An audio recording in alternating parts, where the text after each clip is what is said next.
Welcome everybody to the A Little Less Fear podcast. I'm your host for the show, Dr. Lino Martinez. Oh yeah.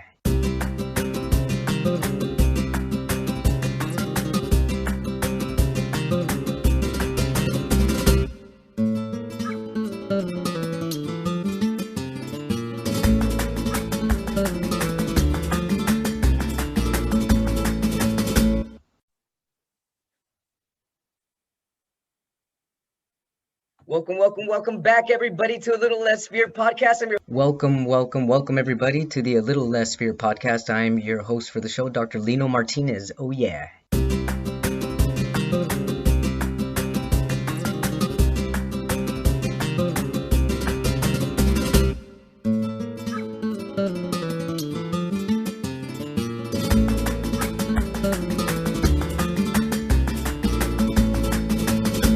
Host Dr. Lino Martinez, and today I'm super duper excited to introduce Robert Raymond Riopel. Did I say that correct?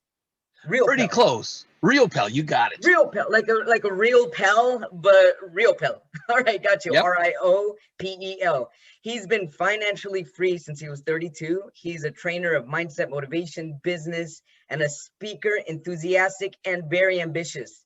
He feels that even if he could just help one person achieve their financial freedom, it would be all worthwhile, which I totally agree with you on that.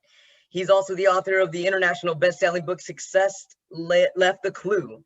So please tell our audience, what clue did success leave? Yeah. Well, there's so many that success have left. And because for the last 18 plus years, I've been blessed to travel around the world and not only share the stage with some of the top thought leaders in the world and successful people, but I've been able to then become a mentor to some of them and help them really go to another level. I love watching people. And so I pick up what's the difference between successful people and non. And probably the biggest one I would put people to is one of them that I put in my secret chapter of Success Left a Clue is choose to be happy. That's such a good one. Yes. It is. And I learned that from my first trip to India that I did about 7 years ago. I was there to do a training, and while I was there, I was being taken care of amazing, like I always am. And I had an extra day, and I decided I wanted to do some shopping. I wanted to see if I can find some nice stuff for my wife to bring back, new country. And so my partners, they sent their driver with me and one of their staff to help me navigate where we're going, figure out what I wanted, so I didn't get taken advantage of whatever, right? And as we're journeying, I love to get to know people. And I guess you get to know people because you're doing a podcast. Yeah, right? I love it too. I love getting people's energy and mixing energy with them. Yeah. And so one of the first questions I ask anybody that I get to know, or I'm starting to get to know, is I'll say, so what do you do? Now, I knew she was working for them, but I didn't know what part. And she said, well, I work in the marketing department. I said, awesome.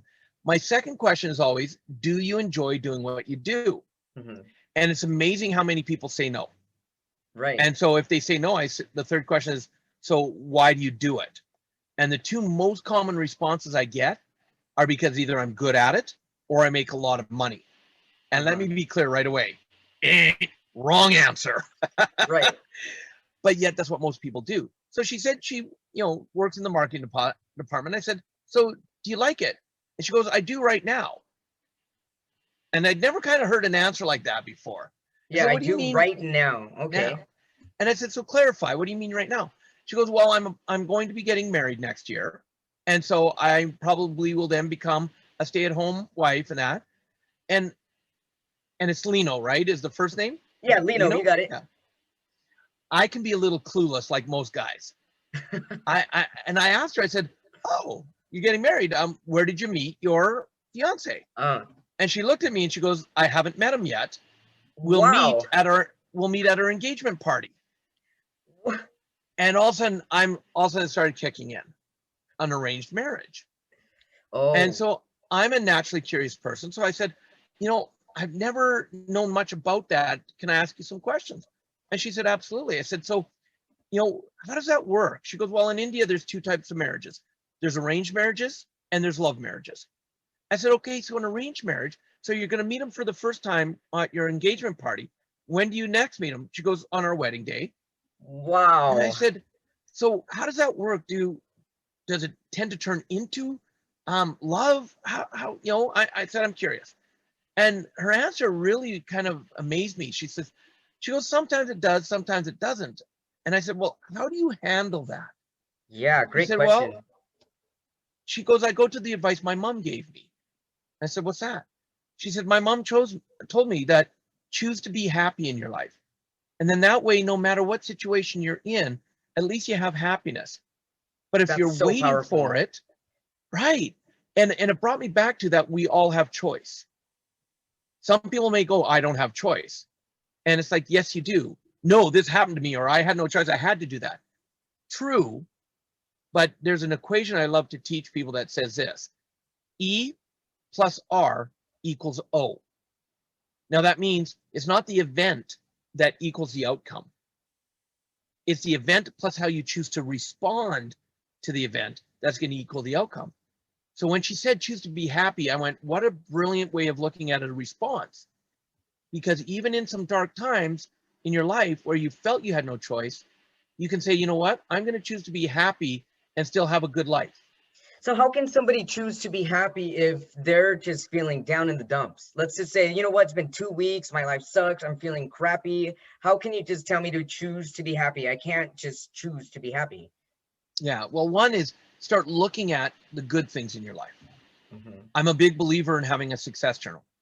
Every day Yes. when I wake up, the first thing I do is I write down 5 successes I had from the day before.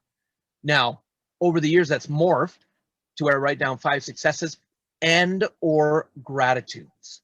Great. What you focus on expands, and so great universal principle. So if you're focusing on what's good in your life, you're gonna get more of it, even if you're down. But if you're focusing only on the low parts, and especially when we get depressed, especially when it seems like nothing's going right in our life, it's easy to focus on the not so good things in our life, and then that's what we'll actually see more of.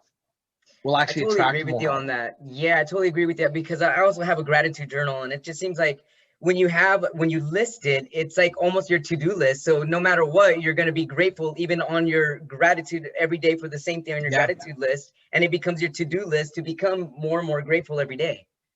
yeah, and I've even taken it over this last year and a bit since the world changed.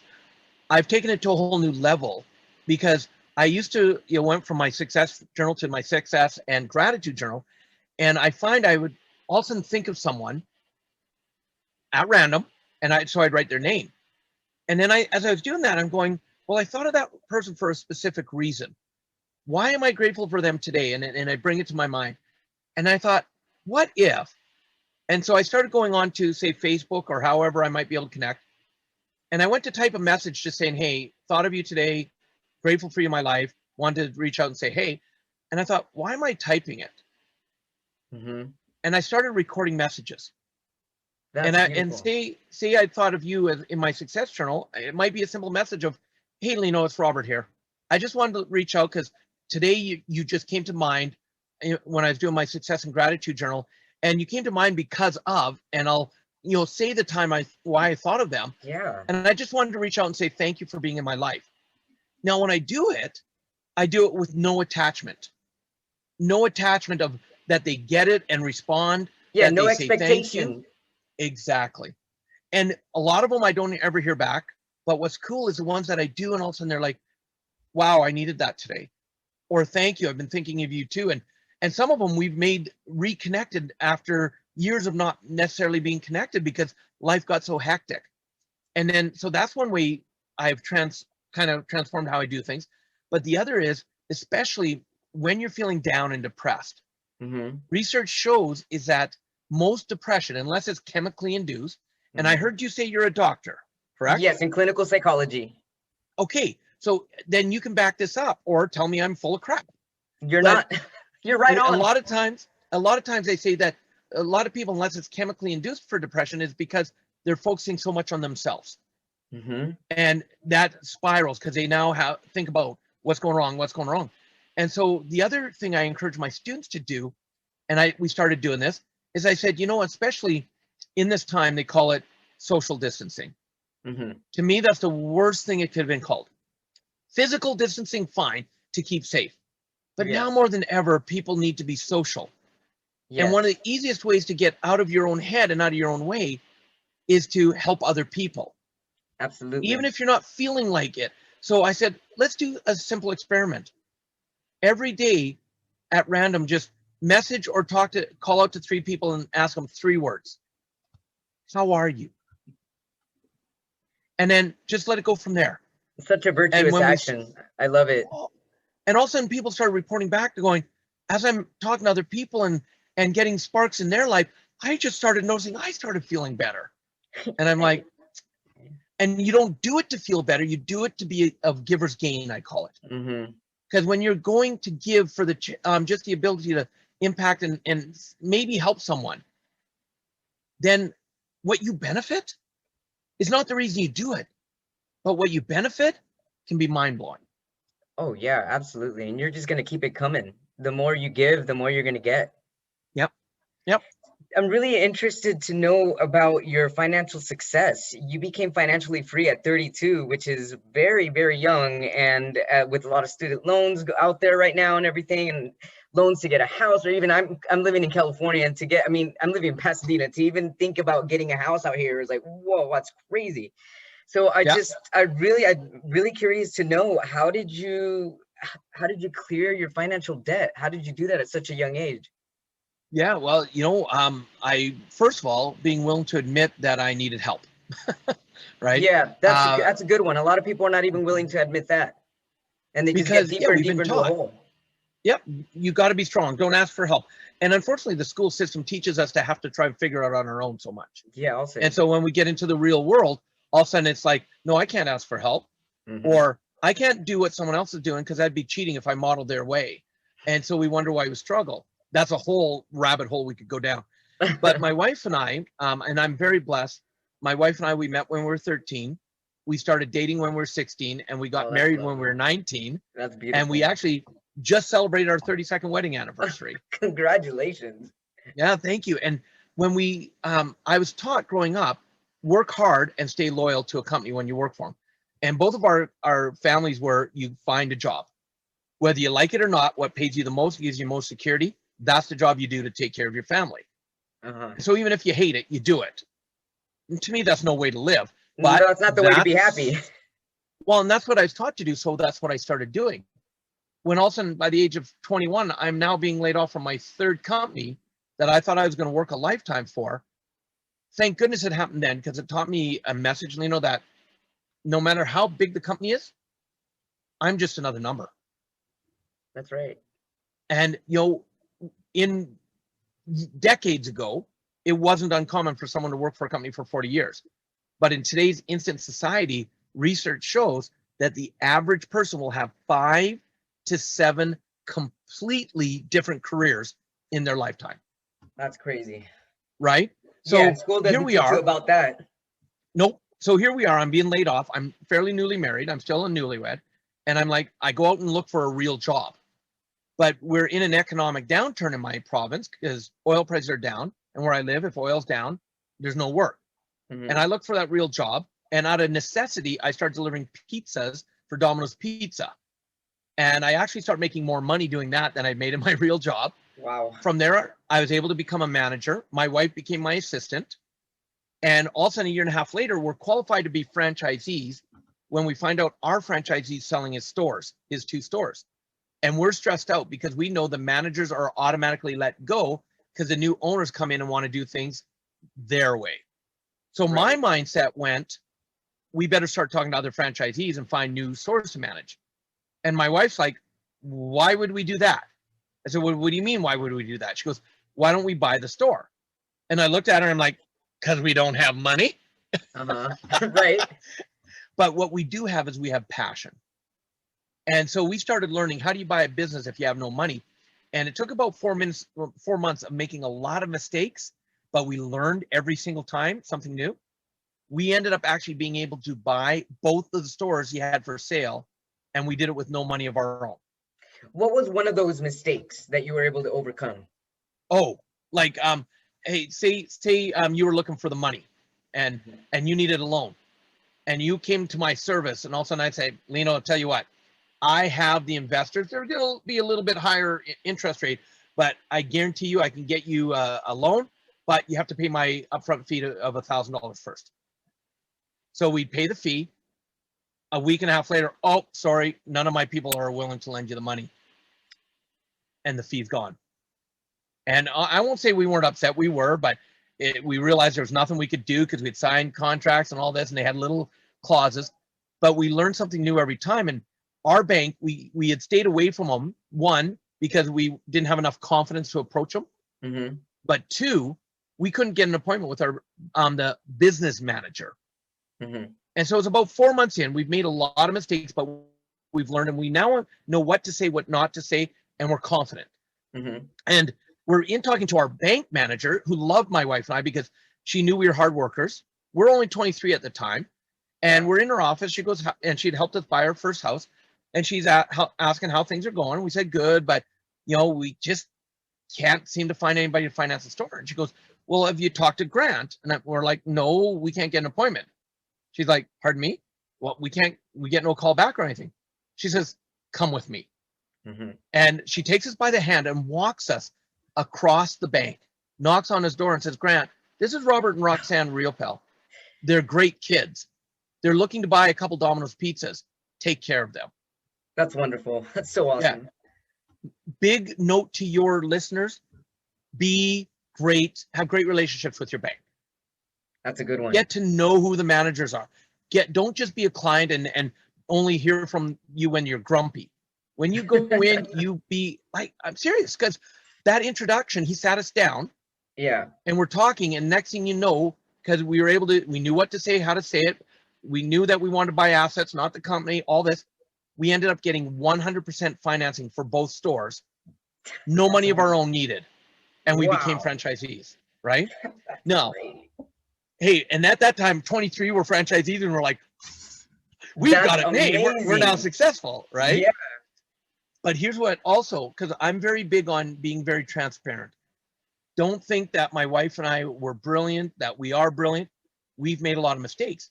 See, we knew how to run a store, but we learned very quickly we didn't know how to run a business. We'd never been taught that. Yeah. And here was our business formula.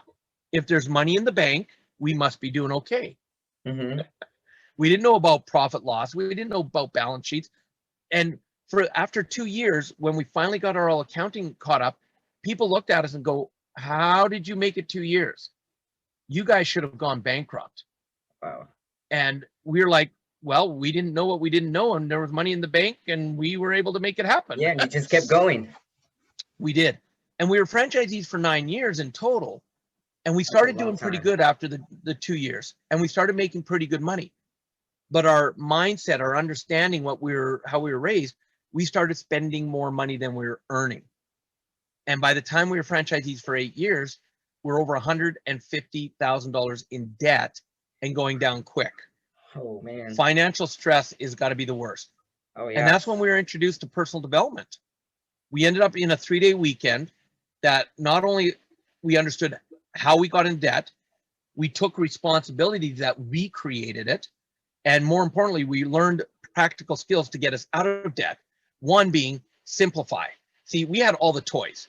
As we started making more money, we had instant gratification coming out the yin-yang. We had all the toys. And we knew that if we wanted to have success, we had to make the decisions of what are we willing to get rid of so we can get rid of the expense of it, to lower our expenses so that we could create financial freedom. And we made some hard decisions, but my wife and I, we sat down and said, what don't we need right now? That if we get rid of it, it'll bring our debts down. So as we learn about passive income, we can create financial freedom. And we were able to go from the $150,000 in debt with a new mindset to completely financially free 9 months later after learning 9 months? Wow. At the age of 32. But I'll tell you, what was the hardest thing to simplify? Well, like we had a boat because our one store was in a lake community. Mm-hmm. So if we're in a lake community, we got to have a boat. But not realizing our boat always sat in our driveway because our busy season was boating season. So it sat there with all the expenses. So we sold the boat. We had 2 cars. We were working 7 days a week together, We only needed one vehicle, but we had 2 cars and all the expenses. So we sold one of the cars and reduced our expenses. We really started cutting out what we didn't, maybe we wanted it, but we didn't need it. And because of those tough decisions, today we could own any boat we want. But what's interesting is we realize it's now cheaper to rent a boat for when we use it and get a new boat than trying to own one. Exactly. So little things like that. Yeah. So it sounds like you also had to let go a lot of like ego as well. Yeah, and I want people to understand, everybody has ego. Oh yeah. We just learned how to use it or here's what I say, when I'm on stage and I'm teaching 1,000 students, I'm there for them. So there's no room for ego. But if I try to suppress my ego or try to say, I don't have an ego, then it's going to come out in weird ways when I don't want it to. Right. So what I've learned over the years, this is another clue, is because if you acknowledge you have ego, find a way to allow it to have its space so it comes out in a healthy way, so that when you don't want it to show up, you can. And for me, video games. You know, if you and I get into a game where we're playing against each other, I'm taking you down. Because for me, that's a safe place for my ego to play. That's awesome. So that when it's time for me to be present and be there for the other person, I can be. And I'm not worried very about healthy ego. outlet. Yeah. And it's come with years of learning and years of practice, I've got to say. So what other clues did success leave? We've got happiness, we've got leaving, making a gratitude, grateful, achievement, success listing in your journals. What other clues did success leave for you? Well, the big one is most people, one of the reasons they struggle is they see a system that works and they know it works, but their mind goes, I can't do it that way. And they reinvent the wheel. And so the clue is simply, if you want to reinvent the wheel, do it later. Do it later. Get the success first. Follow the system. Get the system, the success the system can give you. Once you're successful, if you still want to reinvent the wheel and change it, then go ahead, because at least you have the success. That's wonderful. Wow. Thank you so much. So what motivates you? Like, what inspires you? What keeps you going every day aside from the journal and writing that you're grateful and that you've been awesomely married for 35 years? What else keeps you motivated? That I'm living my passion, that I get to do this. I get to meet amazing people like you. And if I can even help one person, you know, our conversation, we don't know who it's going to impact. I know, that's the most beautiful thing about this. That's why I love what I do. Yes. And because I meet so many people who don't enjoy what they do, is how can I help them? My mission in life is to guide and assist individuals in not only identifying, but living their purpose with passion. Yes. Because when I can do that and I can see the light come on in their eye, that fulfills me so much. How can somebody find what they're passionate about? I've often spoken to people about this, and I get the same question from a lot of people. Well, I don't know what I'm passionate about. How can I find that? What kind of advice can you give people that don't know what their passion is? Just start looking at what they enjoy, because that's your passion right there. If it's something that you doing and all of a sudden you lose track of time, you know that's a clue to your passion. That's a clue right there. Yeah, when you go in the zone. Yeah, but then of course the question comes up, well, Robert, I can't make money doing that. I have to earn a living. Right. I'm going to disagree. See, one of the things I've trained people on is not only how to find their passion, but then open their mind to how they can make money doing what they love. So now they wake up in the morning going, yes, instead of waking up in the morning going, I don't want to go to work today. I hate what I do. Big difference. What's a success story you can tell our audience about? Somebody you've helped, somebody you've encouraged, someone that you were a leader to. Oh, so many. Where do I start? The first one that came to your head. Well, actually, one of my students who just did a post where she celebrated that in spite of what's going on in the world, when I met her, she was struggling. Her boyfriend at the time, they were stressed out and struggling. Because of what I taught them, they decided to start following their passion, and hers is to work with other women, what she calls alpha women, the ones that know what they want and are willing to go for it. And they met us in a restaurant after a training, and she was blown away that I'm the same person she met on stage, because that's one of my pet peeves Be who you are on the stage, off the stage. Don't try to be one way on one place. And you wouldn't believe in the training arena how many people who you see on the stage, it's not them. And so I believe it.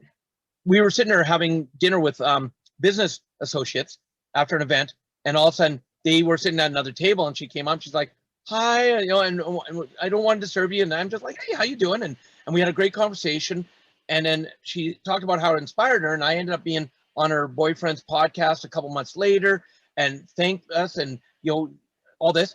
Well, and then we lost track for a while, and all of a sudden someone said, "You need to reach back out to her. She needs to tell you something." And I'm like, "Okay." So I messaged her, and she responded right away, but she was a little hesitant, and I understood why later, because she wasn't sure why I was reaching out. Because from our talk, they went from living in their vehicle to all of a sudden, over a 5-year period, getting up to where they did $1 million in business. What? Wow. To having their very first $1 million month. Wow. To, she posted 5 days ago, they've already hit 10 million this year. Oh my goodness. And how does that make you feel? And to me, that's nothing. Like right now, I'm lit up. I got goosebumps all over the place. Because how does it get any better than that? When someone says, "Remember you said this, here's how it's changed my life." And another one that came to mind, have you ever heard of the company Mind Valley? Yes, I have. Okay, Vision Lakiani. He's the founder of Mind Valley. 2009, I'm hosting an event where he's one of the guest speakers. And they're amazing, amazing company. I'm the host, so I get to meet everybody in the green room. And in that same lineup, there's the Dalai Lama, Sir Richard Branson, F.W. de Klerk, Stephen Covey Sr., Barbara DeAngelis, my buddy Les Brown, Vishen. There's about 18 or 19 amazing speakers. So I'm getting to meet them all in the back green room. And I'm talking to Vishen, and we're having, I'm like, "Man, you just nailed it. You were amazing. I loved your training." And he's taking it, and then he stopped and he looks at me, he goes, "You don't know who I am, do you?" I'm like, "Are you kidding? Mind Valley, I've been doing research." He goes, No. He says, "You don't truly know who I am and how you, Robert, changed my life." Wow. And I'm like, "Pardon me?" He goes, and this was in 2009. He says, "Last May of 2008, I was in your audience in Kuala Lumpur with 4,800 students." He said, "My company, we are losing $15,000 US a month. I had 15 staff members. We were struggling. I brought 9 of them to the event." He said, "The first day we were going to leave because I'm like, these guys are just going to try and sell us something." He said, "But I decided to stay for the 3 days." He said, "At the end of the 3 days, he said, you had so changed my life." He said that was in May of 2008. He said, "By December of 2008, we had our first $1 million month." And he says, "And today I'm here because of you. And you don't even know you're the one that changed my life." And today his company's worth about $60 or $70 million. And he calls me his mentor. Wow, how did that feel for you? That I wouldn't know what to say. And it's humbling. Absolutely. Because if I was an ego, it'd be easy to get caught up and go, "Oh, I'm all that." I'm just me. And doing what I love, if it inspires people to believe that they can do what they love. And that's one of the greatest joys right there. Would you say you were born with your personality as driven as you are? Would you say that, or would you say that it was developed over time? Oh, absolutely developed. I'm a naturally shy person. No way. And I am, but to hide my shyness, and you might be able to relate with this because a lot of people are this way, and especially with the work that you do, to hide my shyness, I become outgoing to cover up that I'm shy. Yeah, I'm the same way. But I was taught to live inside the box, don't question things, do as you're told.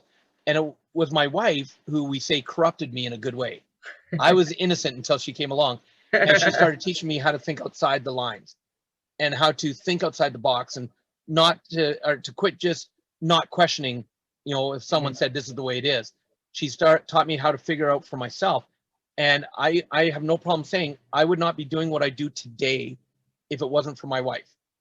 See, if it was up to me, I would be comfortably miserable in a job. Wow. My wife's not willing to let me play smaller than I am. And even if it means kicking me in the ass to live up to my greatness, that's what she's willing to do. And because of that, I get to have the life I have. And it's a gift I now give her as well. And that's what we do back and forth. So Wow, that's really, really beautiful. So, wow, I really love this interview. Thank you so much. What advice can you give others right now? I mean, you've given so much already in our short time. And what piece of advice can you give people what's the last thing that you go to sleep with? What's the one thing that keeps you like, okay, I'm gonna go to sleep. I had a good day. This is my last thought for the day. And what can our audience leave with? It's the way I autograph my book. Every time I do an autograph, it's the way I send every email.